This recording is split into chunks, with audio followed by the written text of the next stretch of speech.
Hey Don, here's a little proposal I put together for how to fix the acoustics in your sanctuary over there.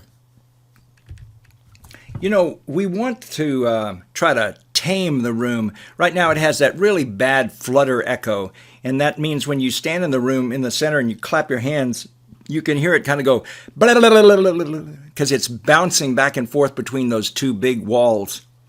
And we want to soak up some sound, but we have to pick the right material that we're going to use to soak up sound. This table here kind of shows you different materials and how they soak up sound. Let's see if we can figure this out. These numbers at the top, when it says 125, this is a bass frequency. This is another low-end frequency. 500 and 1000, that's kind of like mid-range. And up here, 2000 and 4000, that's treble. Now, the best number to have in these cells is 1. 1 would be perfect absorption, meaning it soaks up everything at that frequency.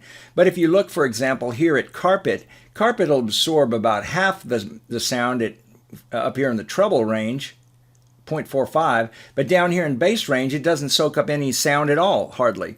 And so if you put carpet on the walls in there, it'll basically soak up the treble, but not the bass, and so your room ends up sounding kind of boomy and muddy. And if we scroll down here in this table, you'll see there's some other materials that they have. Down here, these are reflective materials, brick and concrete and glass, etc. Notice kind of an interesting thing about glass, it actually soaks up low frequencies better than high frequencies. But finally, when we get down here to the material that we want to use in your place, it says fiberglass board. That's down here in this area. That's what we're going to try to use. And the best would be 4 inches thick of fiberglass board. And if you notice that, it has like 0.99 almost all the way across, and so that's perfect. So you'll either use 4 inches thick of fiberglass, or you could actually use 2 inches. That would be this row here. And it absorbs great in the mid-range and treble, the bass not as well. I think for your room, it might not be that big a deal to absorb the extra frequencies in the low end. I mean, it would, one way or another, it would cost you about $500 more to go with 4 inches thick as opposed to 2 inches thick. That would be the difference in cost. Now, what I recommend using is a fiberglass board made by a company called Manson, and it's their AK board, and it's kind of a board that's very, what you might call green, real good for the environment, and it doesn't hurt you to breathe anything in the air of it, and it's not that itchy if you touch it and this and that. I'm going to have some pictures of it that I've used in a recording studio, and you can see what it looks like. It's kind of brown color, but this spec sheet here shows you the different absorption coefficients, and it works real well. So and I'll tell you the cost of this stuff later.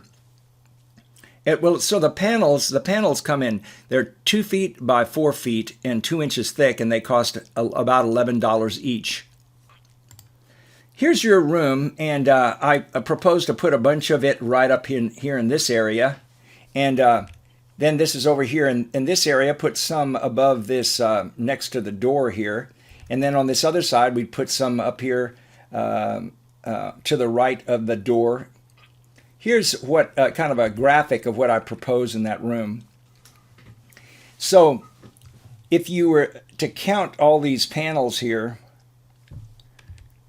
let's see if you count the panels, I think there's 48 or something like that panels in these spots, and each one would kind of get put up in a frame that I designed. And this is kind of a graphic of building that frame. You would build it out of 2x2 lumber, and so if y'all decide to go with this, I'll provide these plans for you.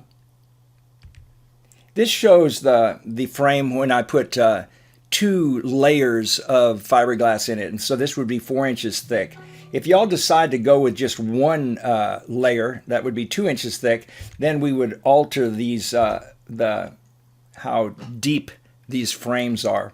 But the idea is that once these things are up there, you would actually cover them with some cloth some nice, just beige colored cloth, something, and there's a certain fabric called muslin that's very available at different fabric stores.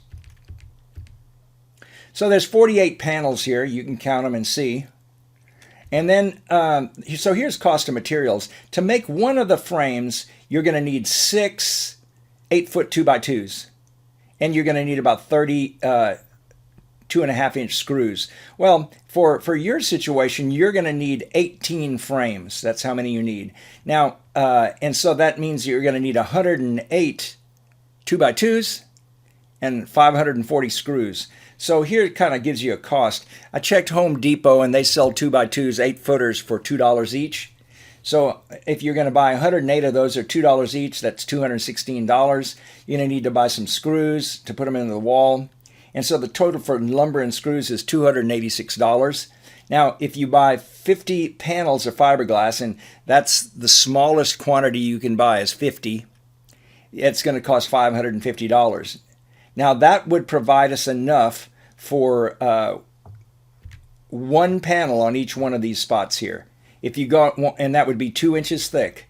Now, if you want to go double that thickness, then we're going to have to add another $550 here. But anyway, if you want to go, so this shows the cost of materials is $836. All right. Now, what I can also do is I'll send you some videos I shot of kind of before and after this recording studio where I'm in, so you can get an idea of what these panels actually look like.